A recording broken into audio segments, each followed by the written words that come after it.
कहाँ तक डिस्कशन हुआ था एग्जैक्ट, एक बार रिकॉल कर लेते हैं हम। ये आया था ना, ये जो आंसर है ये इस ब्रैकेट का आंसर है क्या? इसको मैं हटा दूं अभी के लिए?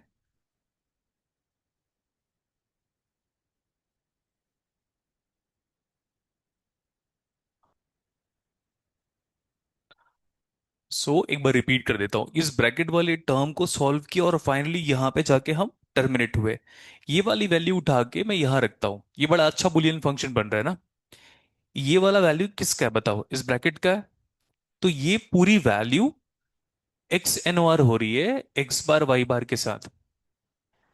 तो मेरे को लगता है इसको वापस यहां तक रिपीट करने का कोई नीड है? ठीक है, अच्छी बात है। मैं अगेन रिपीट कर दे रहा हूं, ये पूरा इस ब्रैकेट का वैल्यू है। तो उसको आप कोई और वैल्यू वेरिएबल असाइन कर लो। एग्जाम्पल के लिए ये मैं सिंप्लिसिटी के लिए कर रहा हूं। कौन सा वेरिएबल असाइन किया उसको? तो फिर ये बताओ, अब ये फंक्शन क्या लिखा हुआ है? अब ये फंक्शन लिखा हुआ है पी, पढ़ो आगे, एक्स एन ओ आर, आगे भी पढ़ो।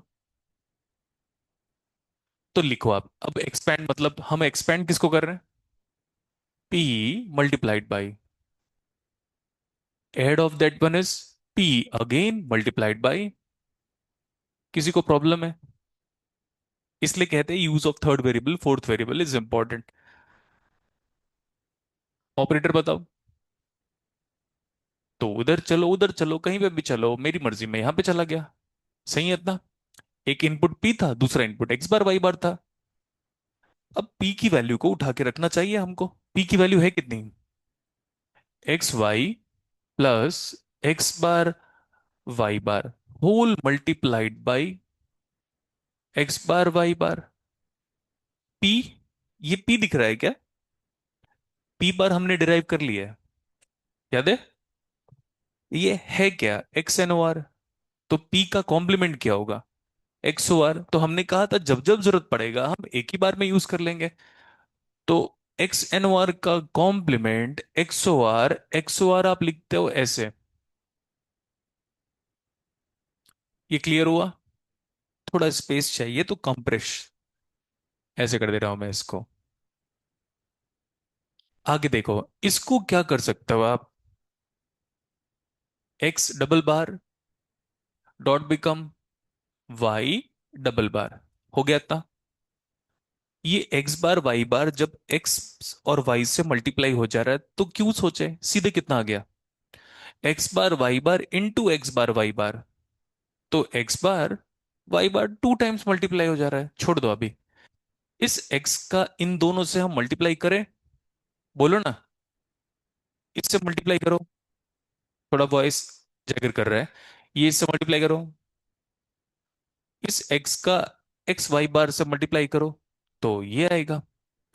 उस वाई का एक्स बार वाई से मल्टीप्लाई करो तो वाई वाई दो बार है। एक्स बार, वो वाई इस वाई बार से मल्टीप्लाई हुआ जीरो, तो मत लिखो, है ना? किसी भी रैंडम टर्म पे जाओ, हम फर्स्ट टू टर्म या next two term X Y bar और एक्स बार वाई में से कुछ भी कॉमन ही निकाल पा रहा हूं मैं। तो फिर ऑब्वियसली फिर ये दोनों पे देखो, फर्स्ट और थर्ड पे देखो, आपकी मर्जी। यहां नहीं नजर आया तो कॉमन सेंस, एक कॉमन मैन की तरह यहां देख लूंगा मैं पहले। ये नहीं नजर आता तो इसको और उसको देख लेता, राइट? और इसी को तो हमने पढ़ाया था प्रोबेबिलिटी में, क्योंकि दिख नहीं रहे। सर तीनों में नजर आ जाता। तीनों में कोई कॉमन वेरिएबल है जो एक साथ कॉमन ले पा रहे हो? यहां से एक्स बार है, वहां है एक्स और वहां एक्स बार है। तो फिर कॉमन थॉट ही आएगा, एक्स बार और एक्स बार वहां वहां कॉमन है। बट फिर भी जैसे कॉमन स्टूडेंट सोचेगा वैसे मैं भी सोच रहा हूं। मैंने कहा यार एक्स बार वाई बार है और यहाँ पे एक्स वाई बार है, तो वाई बार कॉमन निकाल लो। निकाल लिया। तो ब्रैकेट में क्या नजर आ रहा है ये भी बताओ। एक्स बार प्लस एक्स, वो होता कितना ये बताओ। छोड़ो, चलते हैं आगे। Plus what? ये देखो, ये डिस्ट्रीब्यूटिव दिख रहा होगा आपको, ए प्लस बी सी।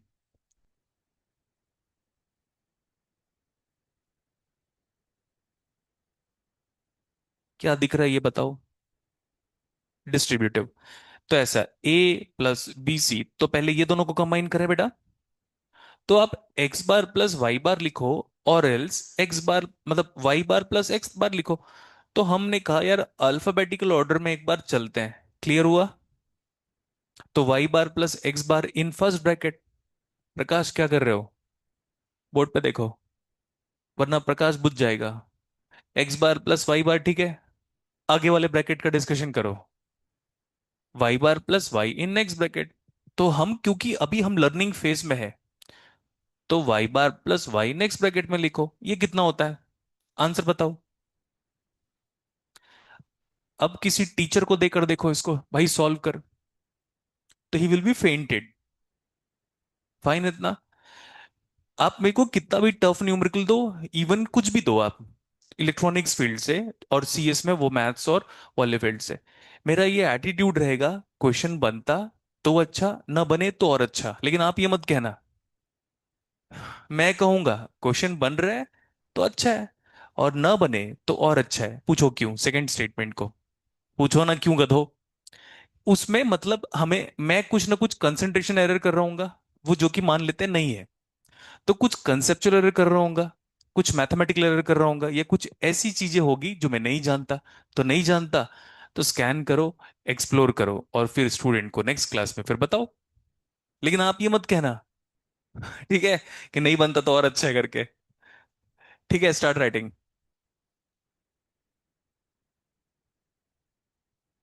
ये अच्छा बुलियन फंक्शन हो गया हमसे डिजाइन। एक एक स्टेप को केयरफुली लिखो।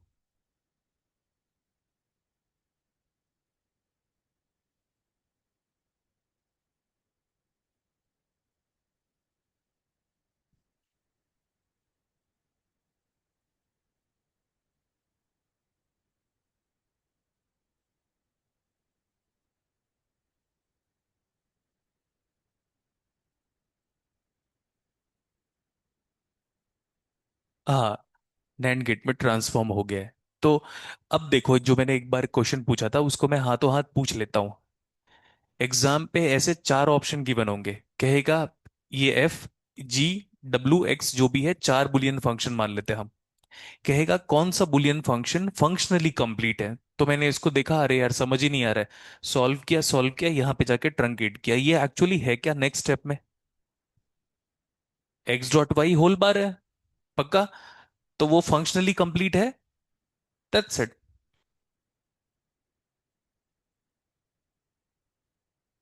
तो this Boolean functional is functionally complete.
Next class में मुझे सारे एग्जाम्स एक पेज में चाहिए।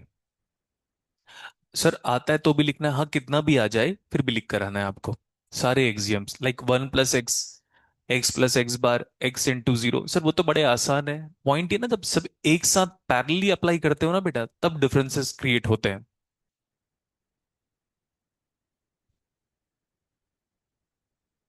तो आप इसका जो पार्ट नेक्स्ट पार्ट है वो सॉल्व कर लेंगे। दोनों मतलब इस क्वेश्चन को अलग अलग ब्रैकेट लगाकर सॉल्व करने के पीछे से आंसर सेम आएगा। क्यों? X N O R operator follows associative law. इस बात को लिख लो आप। X N O R operator follows associative law.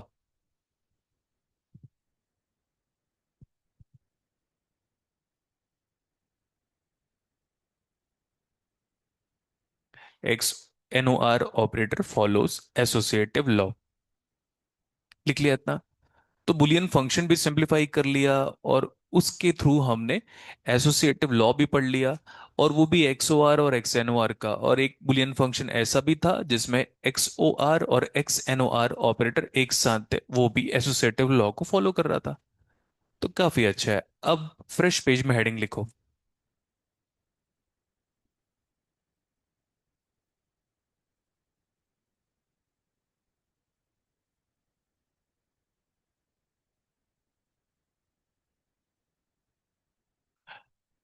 Books में जब ये गिवन है, या कोई भी टीचर अगर आप इसको पढ़ा रहा है, तो आपको सिर्फ यही पढ़ाएगा और वो आगे नहीं पढ़ा पाएगा।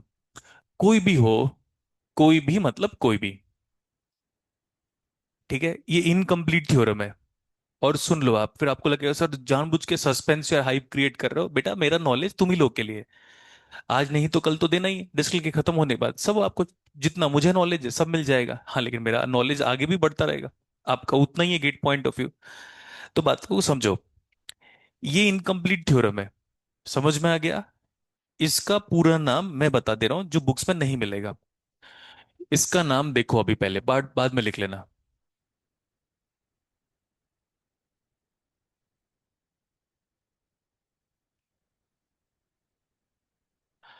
और जब भी ये सब नाम कोड करूंगा तो मैं मैथमेटिकली साबित भी करूंगा, लेकिन मुझे टाइम चाहिए। तो कंसेंसस थ्योरम का मतलब बताओ। मतलब उसका बड़ा भाई है, बड़ा भाई समझ में आता ना, सुपर सेट। तो उसका बड़ा भाई का नाम बताओ। Removal of RPI theorem. और आरपीआई का मतलब क्या होता है? Redundant prime. आगे ये सब हमें पढ़ना है मल्टीपल एग्जाम्पल्स के साथ। Next one. कंप्यूटर साइंस में सिर्फ ना इलेक्ट्रॉनिक्स में है ना इलेक्ट्रिकल में है, कंप्यूटर साइंस ब्रांच में इस वर्ड को बहुत पहले 90s की बात है, जब आप इस दुनिया में नहीं थे, मैं था बस, वो भी 4-5 साल का या 6 साल का होगा, तब वो वर्ड को एक ऑप्शन में क्रिएट किया हुआ है उनने। तो वहां से फिर क्वेश्चंस को सॉल्व करने के बाद हमने उस वर्ड को पिक किया है। ठीक, और फिर हम हमको इम्प्लीकेंट्स पढ़ाएंगे। तो पहले इम्प्लीकेंट्स, फिर प्राइम इम्प्लीकेंट्स, फिर इसेंशियल प्राइम इम्प्लीकेंट, फिर रिडंडेंट प्राइम इम्प्लीकेंट, फिर सेलेक्टिव या non essential prime implicant, and last में साइक्लिक प्राइम इम्प्लीकेंट या साइक्लिक बुलियन फंक्शन।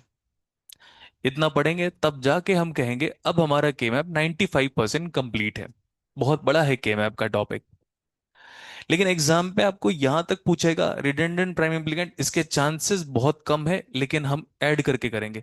सर पूछेगा नहीं पूछेगा, मैं तो पढ़ा दूंगा भाई, मेरे को पढ़ाना ही है। हो गया इतना?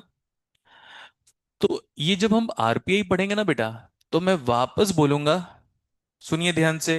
ये सब ऐसे ही लिखना आपको। जब हम आपको आरपीआई पढ़ाएंगे तो रिकॉल करवाएंगे, देखो दोस्तों हमने पहले क्या पढ़ा था। Consensus theorem. तो कंसेंसस थ्योरम का ही एप्लीकेशन पढ़ रहे हैं हम। कहां पे? हो गया? अरे क्लियर हुआ?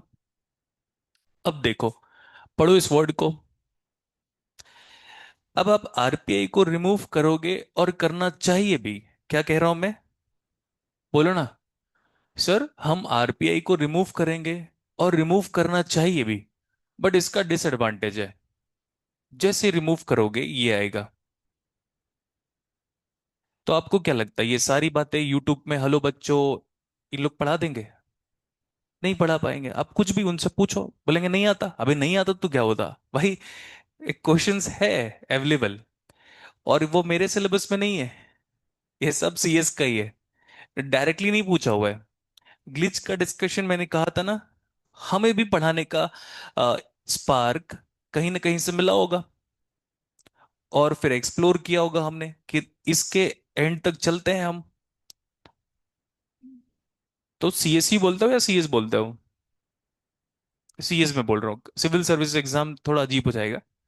तो कंप्यूटर साइंस के इसरो एग्जाम्स में ये आया है, ये आया है, तो उसको मैं सॉल्व कर रहा था, पढ़ा, एक दिन नहीं लगा ना, एक एक बैच निकल ही गया था पढ़ते पढ़ते। फिर ये देखा, ये फिर लगा अरे यार ये फंस गए हम लोग वहां पे, फिर अगेन आया ये, फिर लगा कि रिमूवल नहीं है, रिमूवल रिमूव करोगे ग्लिच आएगा, लेकिन रिमूव करना भी मजबूरी है क्योंकि के मैप पे पढ़ते ही है वही। फिर ये बहुत लंबा टॉपिक है, लंबा टॉपिक का मतलब है 2 क्लास लगेगा हमको इसको पढ़ने में, आरपीआई को। ठीक है, और अगर मैं आरपीआई उतना पढ़ा दूं जितना आपके एग्जाम में डिफाइंड है, जितना आपके एग्जाम्स में डिफाइंड है, तो फिर तो 1 घंटे, फिर 2 क्लास की जरूरत नहीं है, हो गया इतना। बट मैं चाहता हूं कि मैं वैसे पढ़ाऊं आपको ताकि आगे भी कोई पूछे तो समझ में आए, और कोई 30 मार्क का इंजीनियरिंग नहीं है ये। आई बात समझ में? बड़ा बेसिक्स रहेगा, जो हम स्टार्टिंग क्लास में पढ़ रहे थे भाई। लिख लो जैसे लिखा है एज इट इज।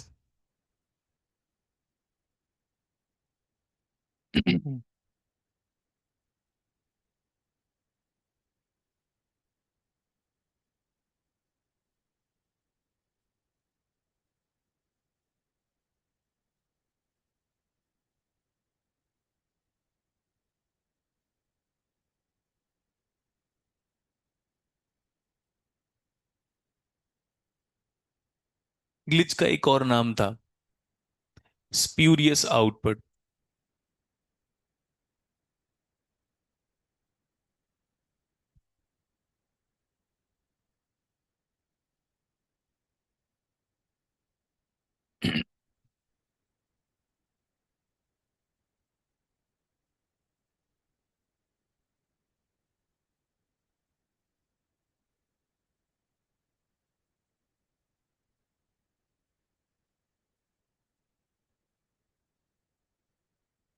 ये हो गया, लिखा ऐसे ही आपने।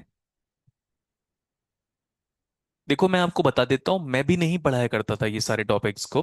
2018 से पढ़ाना चालू किया हूं मैं, क्यों मैं झूठ कहूँ, right? Teaching is my profession, I can't be disloyal. तो 2018 में हमने पढ़ाना स्टार्ट किया, जब क्लास उधर भी और इधर भी चलती थी। तब वहां पे किसी स्टूडेंट ने ना बड़ा इंटरेस्टिंग डाउट लेकर आया था, वो मुझे नहीं पता था वो किसका है, उसने बस क्वेश्चन दिया मेरे से। एंड मैं फ्रैंकली बोलता हूँ, नहीं बना मेरे से। उसने कहा था सर ये क्वेश्चन है और वो पूछ रहा है ग्लिच का ड्यूरेशन बताओ। तो मैंने कहा ये कैसा क्वेश्चन है? तो मैंने टाइम लिया, नेक्स्ट डे सॉल्व कराया था वेव फॉर्म के फॉर्म में। फिर मैंने एक्सप्लोर किया वेलेसाई की बुक, उसमें भी नहीं समझ में आया, बट फिर एक पूरा सेशन बीत गया इसको पढ़ाने में। और आपको लग रहा होगा सर क्या बात कर रहे हो। देखो बेटा, पूरा एक टीचर पूरी जिंदगी भर सीखता रहता है। आज का डिस्टल और 10 साल बाद का डिस्टल, अंतर रहेगा। समझ में आया? चलो लिखो। कंसेंसस का मतलब होता है जनरल एग्री, जनरल एग्रीमेंट। मतलब क्लास में सब लोग मेरे से सहमत है, इसका इंग्लिश में शब्द बताओ। कंसेंसस हो गया इतना। अब लिखो, characteristic of a Boolean function which do satisfies consensus theorem लिखो आप। Characteristic of a Boolean function, characteristic of a Boolean function which satisfies the application of consensus theorem.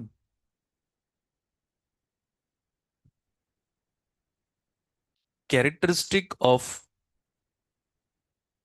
a Boolean function which do satisfies the application of consensus theorem.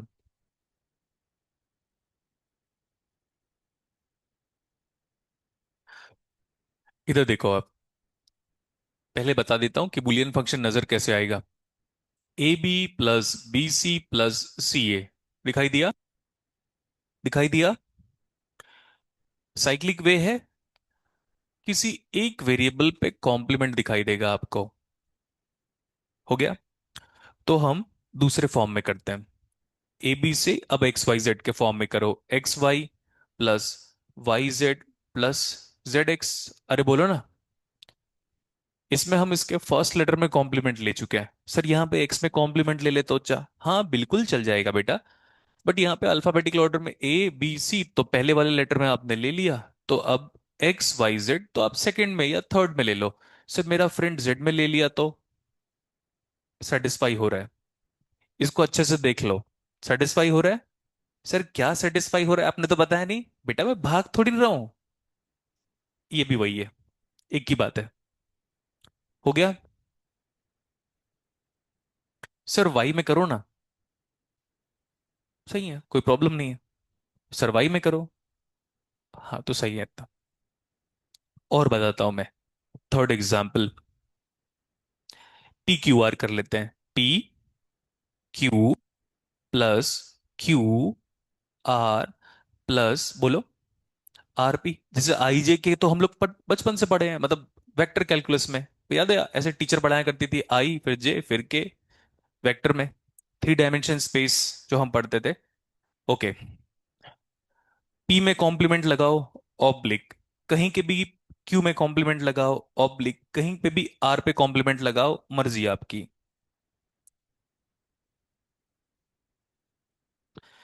अब बताओ characteristic क्या है जब हम consensus theorem लगा पाएंगे, वही लिखा हुआ है कॉपी में। देखो, थ्री वेरिएबल बुलियन फंक्शन है क्या, A B C X Y Z P Q R, तीनों के तीनों कितने हैं, थ्री वेरिएबल बुलियन फंक्शन है सर, दिख रहा है तो दिख रहा है।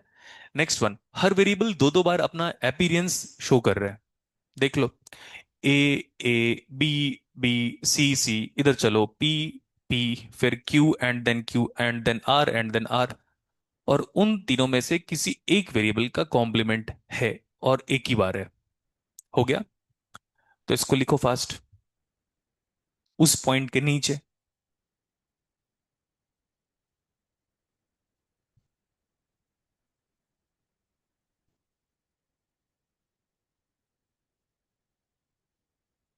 कल भी क्लास होगी हमारी डिजिटल की सेम टाइम। कल सैटरडे है, तो कल भी हमारी क्लास होगी डिजिटल की सेम टाइम।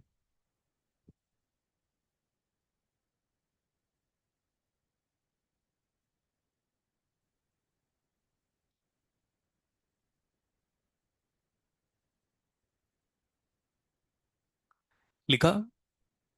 तो एक बार मैं देखना चाहता हूं, characteristic of Boolean function which satisfies, क्या लिखा है, कंसेंसस थ्योरम। ठीक है, इसके नीचे लिखो, it should be a three variable Boolean function, it should be a three variable Boolean function,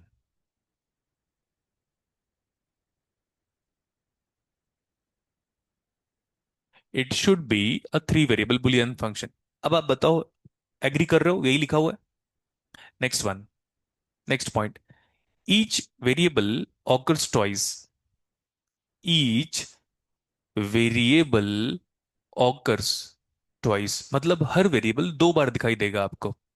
each variable occurs twice, लिखा है इतना। Next one, complement of only one variable is present, complement of only one variable is present, और in bracket one time, किसी एक variable का complement present है कितने बार, एक ही बार है ना। देखो ध्यान से सर, अभी भी तो वही है, पॉइंट पढ़ना, किसी एक वेरिएबल का कॉम्प्लीमेंट प्रेजेंट है तो सही तो है, लेकिन कितने बार, इसलिए लिखा था वन टाइम। हो गया।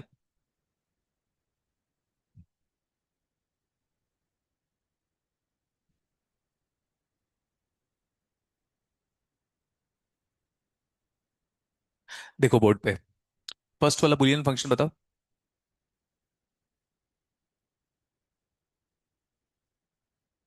देखो बेटा, मैं आपको लिखने का टाइम दे सकता हूं, समझाते वक्त मेरे साथ साथ ही समझ लिया करो। बताओ क्या था, ए बी प्लस प्लस सी ए, हो गया। किसी एक वेरिएबल का कॉम्प्लीमेंट है, सर आपने यहां पे लगाया था, मेरा फ्रेंड यहां वाले ए में लगा सकता है, हाँ बिल्कुल लगा सकता है, यही तो होता है साइंस। ये हो गया। इसको सिंप्लीफाई करना है, बोर्ड पे देख लो। या तीन बार हम सिंप्लीफाई करेंगे, ये फर्स्ट टाइम है। और एक बार हम के मैप में भी करेंगे, ये भी ध्यान रखो। ठीक है। तो ना ट्राई करो आप कि सर अगर कुछ बातों को नहीं बता रहे हैं तो फ्यूचर में बताएंगे। जैसे कि एग्जाम्पल के लिए मैं ये सेंटेंस कहना नहीं चाह रहा था कि मैं के मैप में भी इसी को सिंप्लीफाई करूंगा। ठीक है। अब देखो, इन दोनों में कुछ कॉमन निकाल कर बताओ, बी। तो ब्रैकेट में क्या बचा? हाँ, कुछ नहीं कर सकता उसका, उसको वर्थलेस बोल रहे हैं हम लोग, है ना। इसमें सी कॉमन निकालकर ब्रैकेट में ए प्लस बी या बी प्लस ए निकाल लोगे तो क्या हो जाएगा, कुछ होगा? कोई एक्सियम जो पढ़ा है वो काम आ रहा है? सर कुछ नहीं आ रहा है सर, इससे उससे, उसमें तो कुछ कॉमन निकाला फर्स्ट और थर्ड पे। तो अब अप्रोच कैसा है उसको देखो। ए बार बी इन ब्रैकेट दिखाई दिया, plus B C plus C ए, और परफेक्ट लिखा हुआ है, चेक करो। अरे बोलो ना। तो पहले वाले स्टूडेंट का नाम बताओ।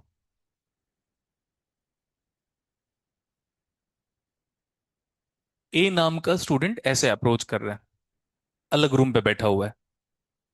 ठीक है, लेकिन पैरेलली एक और दो स्टूडेंट है। नाम बताओ, स्टूडेंट ऑफ द ईयर ऐसा।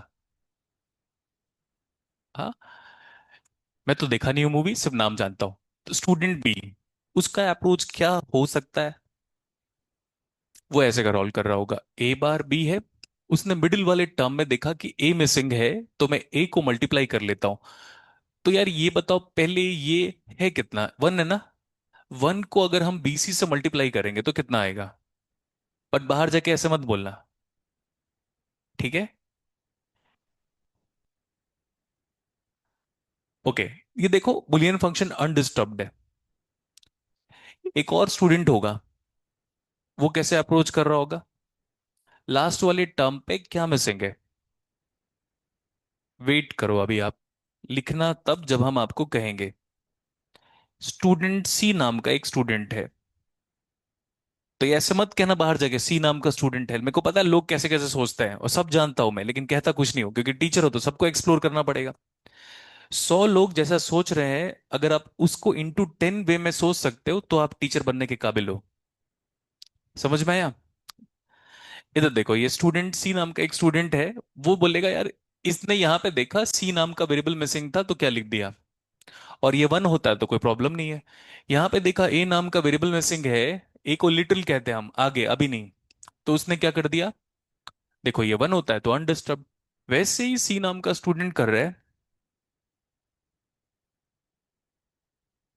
क्या लिख रहा है वो, ए बार बी प्लस बी सी नाम का जो इम्प्लीकेंट है, सब बताऊंगा मैं अभी। मैं जानबूझ के धीरे धीरे वर्ड्स से आपको फैमिलियर करवा रहा हूं। तो वो कह रहा है यार लास्ट वाले में ना एक बी वेरिएबल मिसिंग है, तो बी प्लस बी बार कर लो। हो गया, क्योंकि कोई एक्सियम काम नहीं आ रहा था इसीलिए।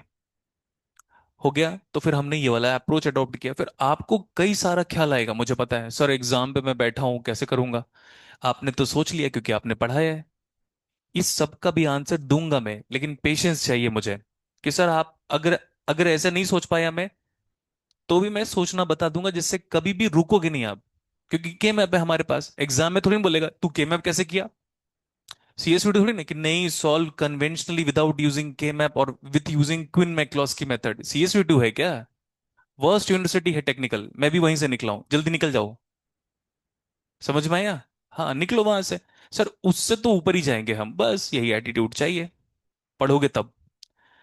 अब इसको देखो, ये स्टूडेंट क्या करेगा, ब्रैकेट ओपन करेगा। तो मैं कलर नहीं चेंज कर रहा हूं।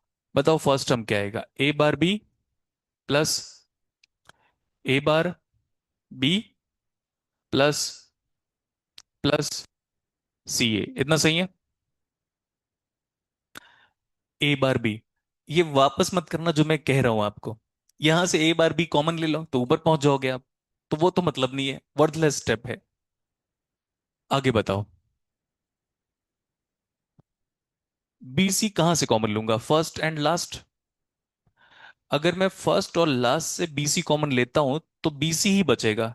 यहां से देखो बीसी और वहां से देखो बीसी, तो एक स्टेप इमेजिन करो।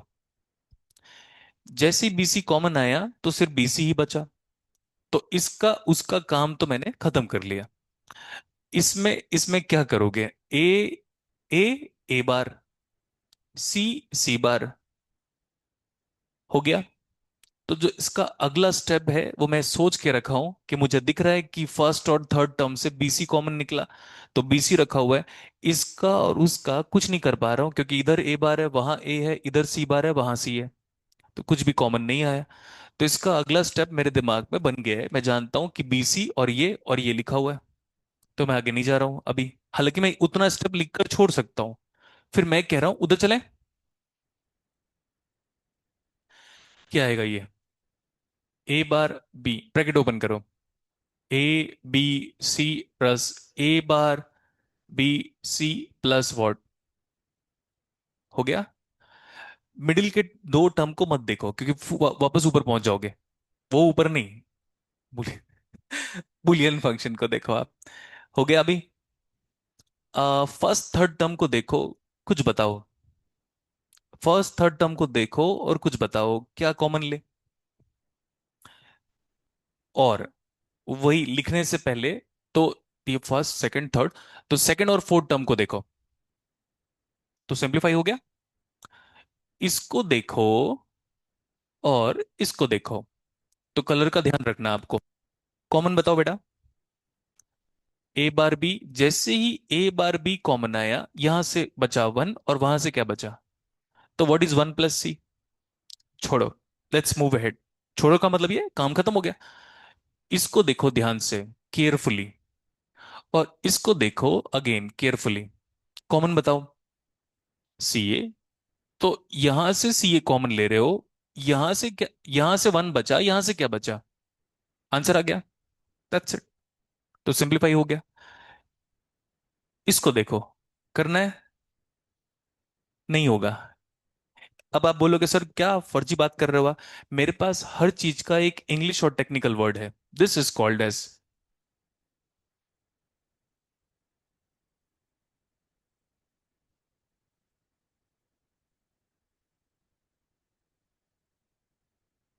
हो गया।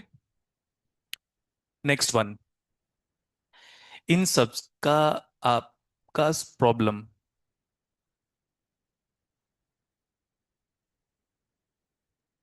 यहां पे सॉल्व हो जाएगा। लेकिन मैं टीचर हूं, तो मुझे बताना जरूरी था कि बेटा ये भी एक अप्रोच है। हो गया। अब कोई टफ बुलियन फंक्शन है, आपको लग रहा है इसमें कोई एक्सियम्स या कोई थ्योरम काम नहीं कर रहा है, सीधे क्या करेंगे हम? ध्यान रखना। कोई भी एकदम टफ बुलियन फंक्शन दिखाई दिया मुझे, और मेरे को लग रहा है यार मैं आगे जा नहीं पा रहा हूं, लेकिन इसके ऊपर के स्टेप सारे सही हैं। हो गया। तब मैं स्ट्रेट फॉरवर्ड किधर जाऊंगा? अब तीनों स्टूडेंट ने अप्रोच किया, one was able to simplify the result. Answer बताओ क्या आया? यहां पे लिख रहा हूं मैं। आंसर बताओ कितना आया?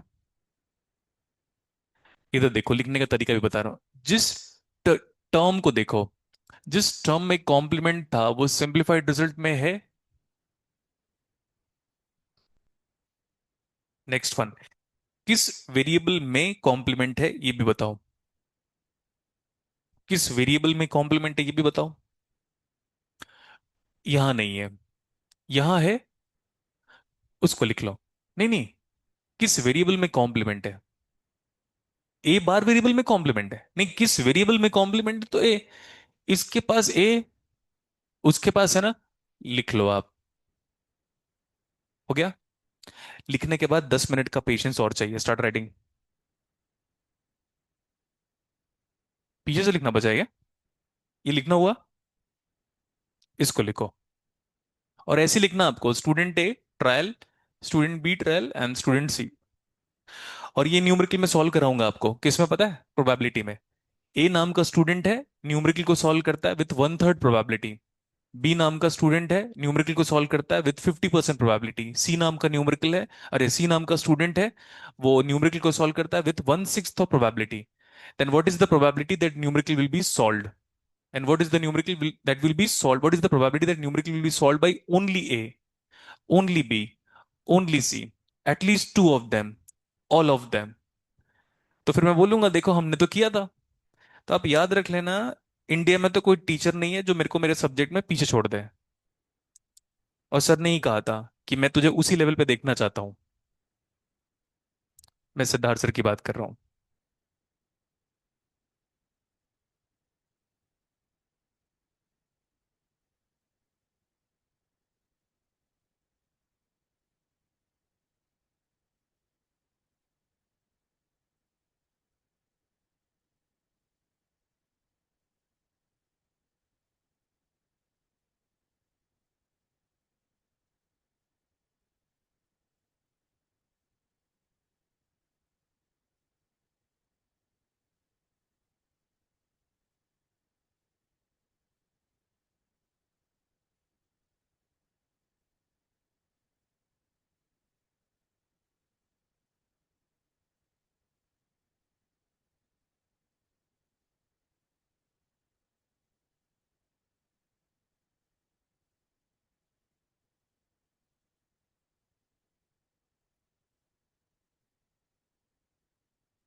हम हम ना बहुत ही ब्यूटीफुली डिजिटल को प्रोबेबिलिटी से लिंक करेंगे, बहुत मजा आएगा आपको। आप आपको लग रहा होगा सर क्या फालतू बात कर रहे हो, कोई कर सकता है क्या? हाँ हाँ, मैं कर सकता हूँ। आपको बस फेथ होना चाहिए, मुझे मेरे आप अपने आप में कॉन्फिडेंस है।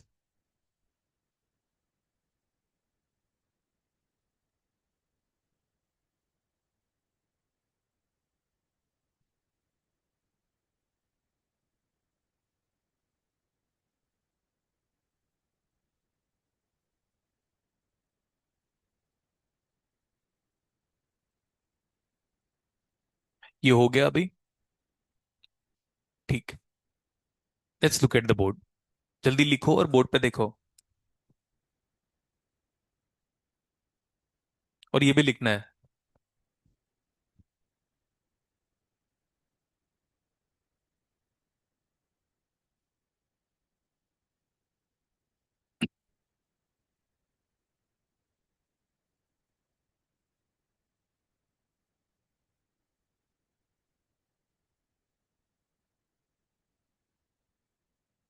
लिख लिया हमने। देखो बोर्ड पे। एक बार दोबारा बता रहा हूं मैं, जबकि मैं जानता हूं कि आंसर क्या रहा है। इस बुलियन फंक्शन को क्या लिखा हुआ है? वाई में कॉम्प्लीमेंट है ना, प्लीज बोर्ड पे देखो बेटा। क्या है वो बुलियन फंक्शन, पहले ये बताओ।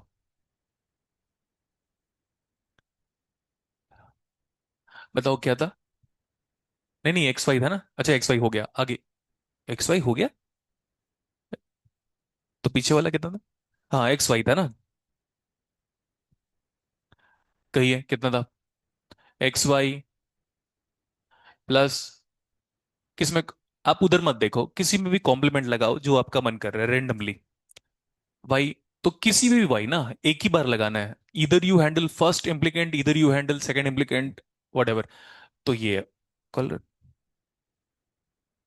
अच्छा, मतलब गलती चूज किया है क्या? ओके। अब ठीक है। बोर्ड पे देखो। इसका सिंप्लीफाइड रिजल्ट चाहिए। ये देख लो, ये स्टैंडर्ड है। जैसे एग्जांपल के लिए हम 3, 3, 4, 5 को देखकर क्या कहते हैं?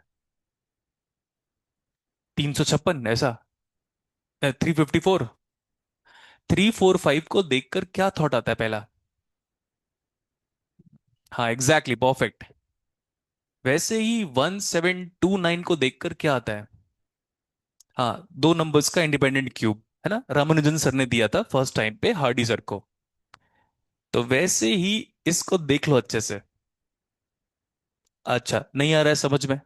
यार, आप, मेरे पास बहुत सारे एग्जाम्पल्स है बट कुछ एग्जाम्पल बड़े वियर्ड हो जाते हैं। लो, कुछ याद आ रहा है? बेंजीन, तो मैं वही कह रहा हूं आपको। इसको देखकर क्या नजर आना चाहिए आपको? कंसेंसस थ्योरम हो गया इतना। Next one. किस TERM टर्म में कॉम्प्लीमेंट है ये बताओ। अब मैं अपना स्टेटमेंट बदलूंगा। किस इंप्लीकेंट में कॉम्प्लीमेंट है ये बताओ। तो इंप्लीकेंट वाला वर्ड आपके लिए नया है, वेट करना पड़ेगा उसको। अभी आप आम जिंदगी में इसको क्या बोलोगे? किस TERM टर्म में कॉम्प्लीमेंट है ये बताओ। तो वो मेरे सिंप्लीफाइड रिजल्ट में जरूर प्रेजेंट होगा। हो गया अभी। जिस टर्म में कॉम्प्लीमेंट है वो मेरे सिंप्लीफाइड रिजल्ट में प्रेजेंट होगा। किस वेरिएबल में कॉम्प्लीमेंट है, तो प्लीज वाई बार मत बोलना। किस वेरिएबल में कॉम्प्लीमेंट है? इसके पास है, इसके पास है, तो ये सीधे वहां आएगा। कितना आएगा? X Y. अब मैं इसको प्रूव कर देता हूं, जबकि मैं प्रूफ कर चुका हूं। हो गया इतना।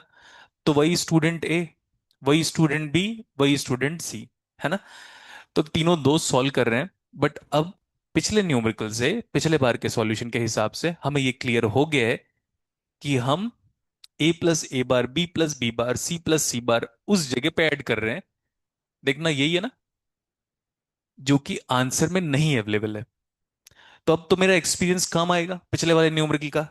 फिर नहीं तो फिर क्या होगा? स्टूडेंट ए, स्टूडेंट बी, स्टूडेंट सी। देखो बोर्ड पे ये एक्स वाई सही है, तो पहला वाला स्टूडेंट क्या कर रहा होगा यहाँ पे? अरे बोलो ना। ओके। और दूसरा वाला स्टूडेंट क्या कर रहा होगा यहाँ पे? और तीसरा वाला स्टूडेंट क्या कर रहा होगा? तो भाई तीनों सॉल्व कर रहे होंगे। फिर से वही किस्सा। Of course we can open the bracket. अब बताओ क्या लिखोगे? X Y plus Y bar Z plus, alphabetical order पे चलो, X Y Z, move on alphabetical order. X Y bar. अब उधर देखते रहो जो स्कूल लाइफ में करते थे, प्रूव दैट। सबको अप्लाई करेंगे हम।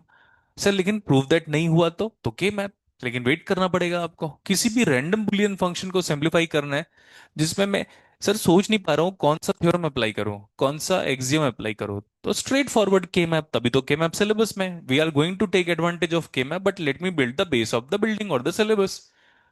ओके।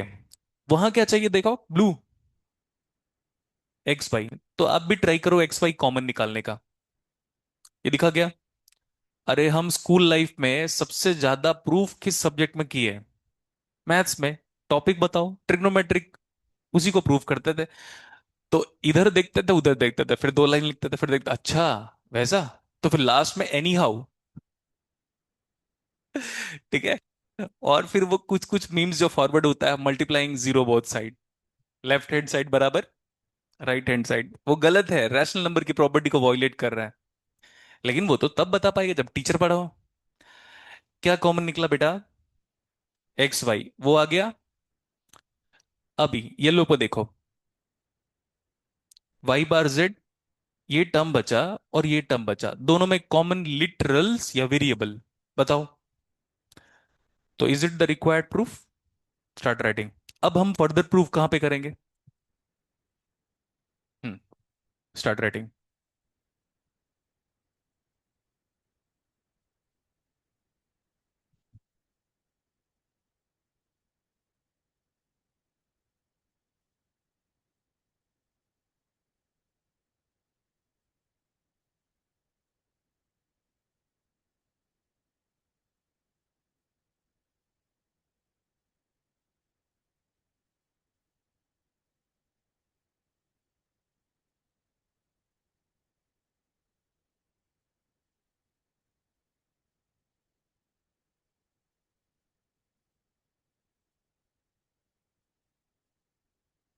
कल कंटिन्यू करते हैं, क्योंकि मेरे को क्लास लेनी है एक और।